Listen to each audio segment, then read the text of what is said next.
Hi, in this video, I'll show you which iPhone settings you should disable to protect your privacy and save battery life. Let's get started. First, open Settings and scroll down to Privacy and Security.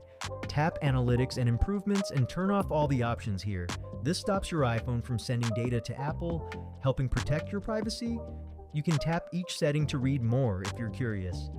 Next, go back and head to Location Services. This shows which apps have access to your location. If you see a gray arrow, the location was used in the last 24 hours. A purple one means it was used recently. Disable location access for apps that don't need it. Now, still in Privacy and Security, check for any other tracking features and turn off those you don't use or need. The fewer unnecessary functions are active, the better for your privacy. Next, let's optimize Safari.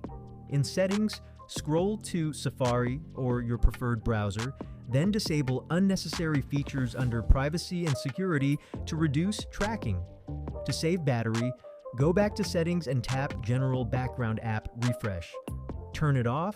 It prevents apps from updating in the background and draining your battery. Finally, go to Mail Accounts. Disable Push and set Fetch to Manual. This stops constant email checking, helping you save battery. That's it. These changes will help keep your data safe and extend your battery life. Thanks for watching. If this was helpful, don't forget to subscribe my channel. It really supports me.